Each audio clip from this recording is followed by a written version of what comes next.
I'd like to introduce a longtime friend of mine now who we first got to know each other when he was at a media department in an ad agency, which kind of doesn't really happen anymore now that it's all been unbundled. And like we heard this morning, maybe it gets bundled again.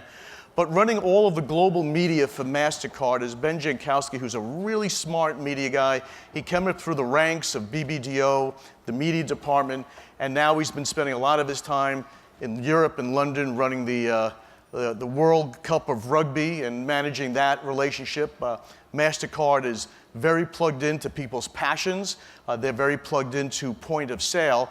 And what a perfect gentleman to have talk to us today about video everywhere, people telling stories, managing data. Ben Jankowski, let's give him a hand.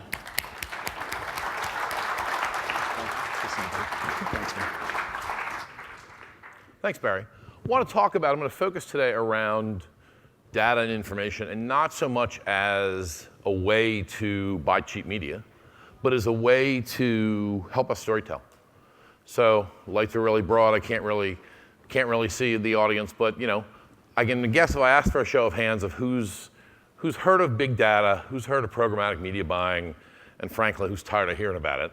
This will not be about how we're going to drive data to buy cheaper and buy programmatically, but more how we can use data to help us storytell, which I think is a really important part of today. And we've kind of themed the presentation around body language because they are sort of, data and ubiquity, are, sort of one and the same. There's no one right way to deliver it. If you sit there and say body language can deliver a whole bunch of different signals. Some of them intended, some of them maybe unintended, right? So if I sat here today, if I could see the light to bright, I'm sure there's some people who are going to be like punching away on their mobile phones and bored with this guy if they're talking about data. Oh God, boring. And some people will be like riveted and like, oh, cool. So what signals we send are germane and important to how we deliver the message. And data is the same way. And I want to start with one example. If we're talking about, if I'm Shell, and I'm picking on Shell, and if somebody from Shell's here, my apologies. If we're doing search data information around the Gulf and around oil, right? So if I sit there and say, I want to be in editorial related to editorial, and Shell wants to run a message about how they're being efficient, how they're being productive, things like that. And then you run something around an oil rig collapsing, obviously not the same message. So you have to be really careful with running data.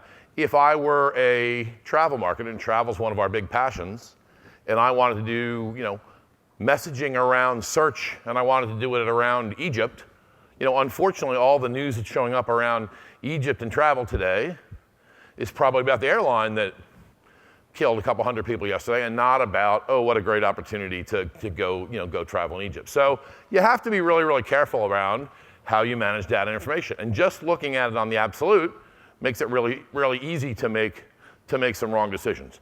And it's super, raise your hand if you're intimidated by the amount of information out there. And you've probably all seen these slides. The amount of information, this is what happens online in 60 seconds. And you can read the data. Well, good thing I'm not standing in front of the slide. It's just hundreds of millions of pieces of information that we're managing on a daily basis. So this is either one of two things. This is either a super opportunity to be able to test and learn a whole bunch of stuff, or something that'll totally freak you out and paralyze you, right? And it's really easy to sit there and say like, I don't know where to get started. Or you can sit there and just try to, one of the beauties of the digital space today is the ability to fail fast, the ability to fail, learn fast and cheap. So one of the things I would encourage people is, it's really easy to be intimidated by all the things that are going on out there, but the opportunity to take advantage of what's going on out there in terms of data information is just where marketers are moving today. The last two speakers talked about data and information. David gave a great conversation about the future of retail. And I want to talk a little bit more, now I'm going to focus a little bit more on how we've started to stick our toe in the water at MasterCard. We haven't hung the mission accomplished banner by the side of the building, but we are sort of making progress in terms of how we've driven success in data. And the first thing I want to talk about is the then and now. Way back when, which is probably about 12 months ago, people talked about big data as a way to buy cheap media. I can buy cheap media, I can find opportunities to target people in environments where they didn't exist. And I'm suggesting to you that the opportunity increasingly is to use data and information to be able to target people, be able to understand what motivates and inspires people, and the ability to find ways to engage with those, with those opportunities.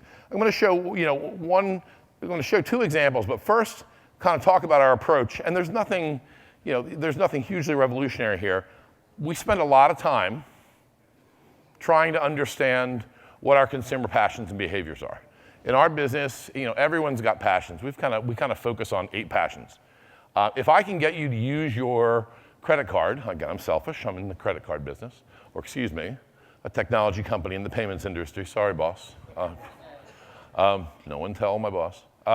So if we understand passions, I happen to be passionate about sports. Other people are passionate about culinary, travel, family, music, et cetera, et cetera. If I get you to use your card around something that you love, you're going to use your card for everything else. So we spend a lot of time trying to understand what motivates people around their passions, and try to make an engaging connection so we can drive that through the rest of the experience. And we try to find out, again, this information, the 5 W's, is not revolutionary, but how we focus on using data is how we're trying to really drive a competitive advantage. I'm going to show a couple examples. Before I roll that video, if you don't mind, what we did was we've gone in Hong Kong, and we've developed a program where we ask people, and I'm going to show you the video in a second. We've asked people, what do you think about before Mother's Day? Tell us a user-generated content idea around, tell us why your mother is the best mother and what you want to tell her about how wonderful she is. And you might have a chance to win a priceless experience. So why don't you roll the video, please?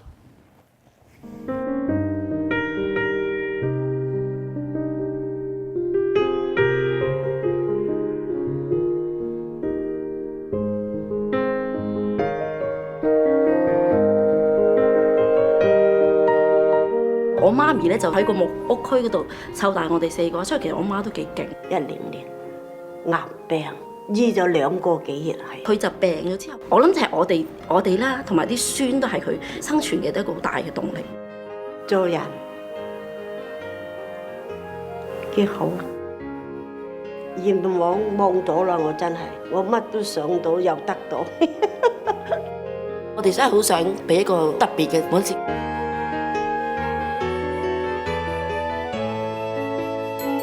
喺度偷手，快整一個 box set 啦，會準備一條片段啦，等佢做下女主角。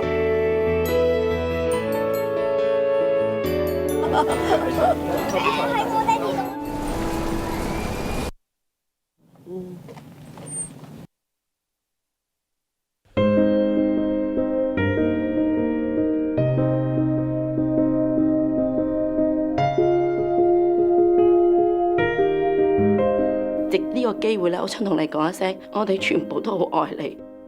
多謝你教我做人最緊要就係有禮貌同埋有責任，我亦都會用呢種方式去教我嘅小朋友。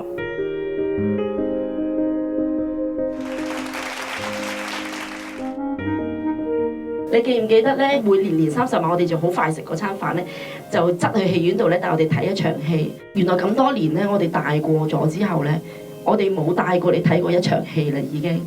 唔係淨係今日，我哋成世人咧，你係我哋唯一嘅女主角。呢啲係錢都買唔到。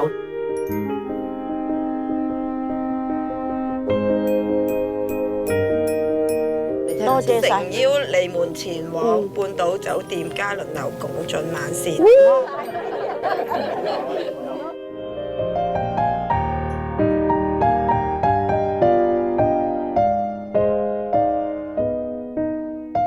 不嬲都知道佢啲係好錫阿媽㗎，唔係咧我都唔會留到今日，真係唔捨得呢度，就係因為。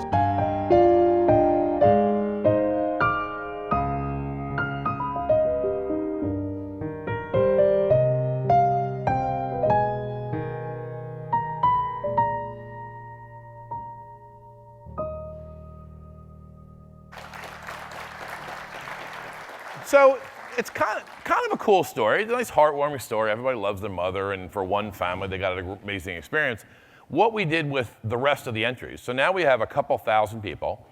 Now we understand what their passions are around their mom. So if mom's into movies, now we can deliver you movie offers. If she's into shopping, we've now delivered you merchant offers. If she's into travel. So we took the information from all the entries. We basically used the entries, not of course to develop a great experience, we love all that, but also to have a collection basket of, now we've got a lot of information about what your passions are, and now we can marry it with merchant offers, whether they be around travel, whether they be around culinary, not so much mom and sports, but you get the idea. So now we've got information, and we know where you are, and we can deliver you in segments. We can't do it at the personally identifiable level, of course, because of privacy reasons. We can develop segments of people who, around their passions, deliver unique message to them based upon delivering a great experience for their mom. So we've used data in the way to, to be a great storyteller and not just to grind out, an extra few cents off the CPM. The next example is the Rugby World Cup. If you're from this country, you're probably like, rugby, what's that all about? If you're from Europe or the Pacific countries, the Rugby World Cup's a big deal. So in this case, what we did was we used to have situations where we would get ambassadors. We'd get a famous ambassador and we'd talk about, they'd talk about rugby. In this case, we got 7 different ambassadors from 6 different countries. And we produced short little snippets of content that were contextually relevant, not only from the standpoint of who you supported, but also the time of day and the time of the year when it ran. So can you run this for a second?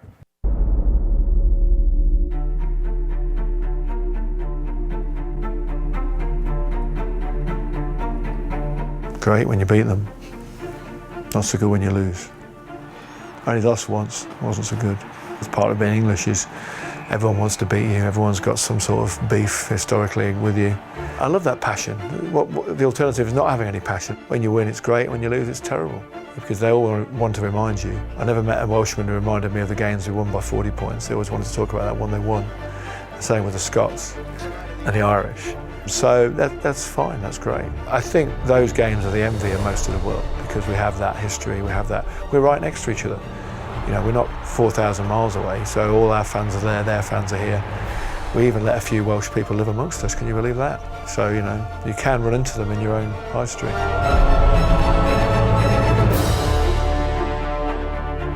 Martin Johnson's never going to be confused for a stand-up comedian or a great orator. He's kind of a big, giant, boring guy sitting on a couch in a hotel. But if you're English, he is an icon. He was the captain of the only team that won the Rugby World Cup. Sorry for all you English out there. So what we did was we delivered a message. Martin Johnson would deliver a message about beating the Welsh the day before the Welsh game. We'd have an Irish ambassador delivering a message about beating the French before the French game. We had a South African ambassador, a French ambassador, a New Zealand ambassador, et cetera, et cetera. The response rate of looking at having contextual relevant ambassadors at the right time, we delivered that video, and that series of videos delivered a 40% engagement rate. And if you know anything about engagement rates in video, you get a couple percentage points, you get 2 or 3%, you're kind of like, cool, 40%. It was delivered the day before England played Wales, and the Welsh got the last laugh because they beat England, but nonetheless, that wasn't really the point. But being contextually relevant, using data and information can help us drive more relevance. In terms of what data we utilized, we used a bunch of different data. One of the messages here is go out and get as much data as you can. There's a lot of data out there. Again, that marketplace can be pretty paralyzing.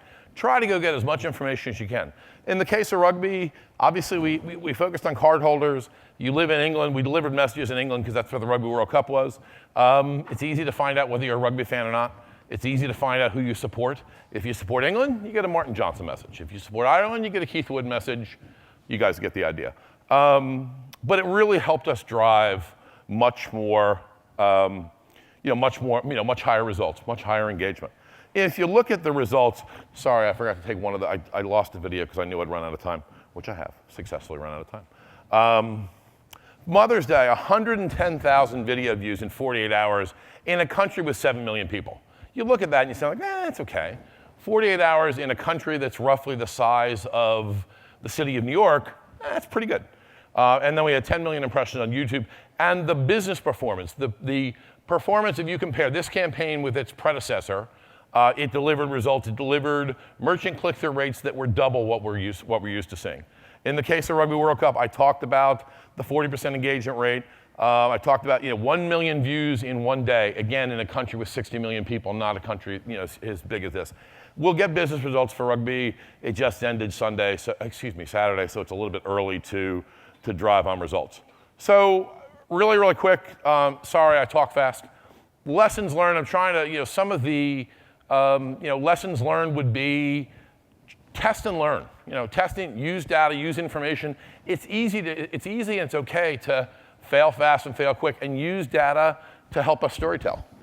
And the members of the DPAA are in a great position because you guys talk about right place, right time, and proximity decision making all the time because it's your it's the wheelhouse of your space. Try to find data and information, not just trying to blatantly sell MasterCard Advisors data, which you can buy in the open marketplace, by the way. But that wasn't my point. Use data and information to sell proximity, because we've proven, and hopefully in the real quick 15 minutes that I've spoken, we've proven that contextual relevance, using data and information to tell a better story, will drive better business results. Will drive double engagement rates. It will drive double click-throughs to merchant sites, things like that. So it's proven that it'll drive performance, and you guys are, certainly place-based media is one of the best positions to be able to deliver that.